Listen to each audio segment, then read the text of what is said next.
Eu acho muito interessante, porque é importante exatamente descentralizar para poder levar a determinadas regiões que são progressistas, como é o caso de Londrina, e arredores, a oportunidade de ser o centro de atenção e de oferecer um evento internacional que certamente vai estimular a busca, o crescimento e o desenvolvimento dos profissionais da área de recursos humanos daquela região.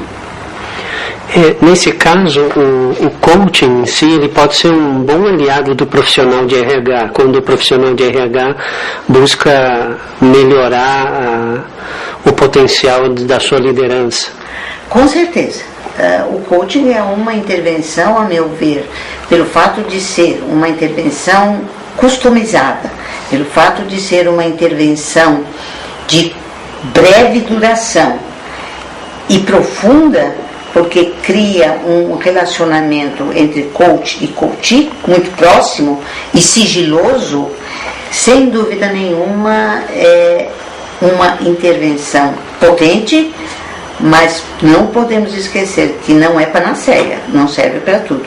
Então é importante também, eu acho que esse evento é muito importante, porque dá oportunidade às pessoas que trabalham na área de recursos humanos das empresas terem uma noção clara do que estão recomendando, do que estão comprando para oferecer aos seus executivos.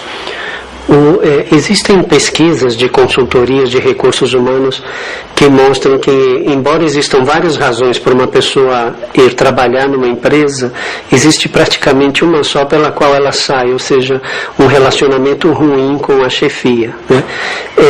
Esse é um problema que o coaching, por exemplo, pode atuar?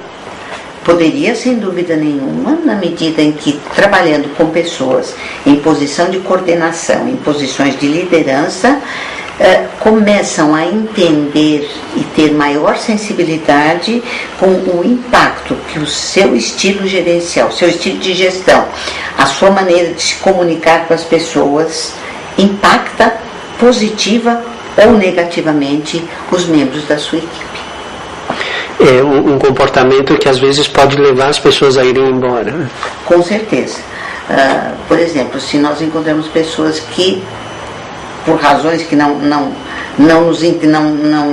nos interessa estar discutindo aqui, mas que, por exemplo, são muito controladoras, terão mais dificuldade de relacionamento, principalmente se nós pensarmos nas gerações mais jovens, não é? Que por sua independência não gostam de ser controlados, mas que gostariam de ser envolvidos, inclusive nas decisões que os afetam e que permite a eles, desta forma, se identificarem e encontrarem sentido no seu trabalho. Como controlador, as pessoas passam a ser o que eu chamo de tarefeiras. Elas fazem tarefas, não estão preocupadas com os resultados. E hoje o mundo empresarial busca resultados.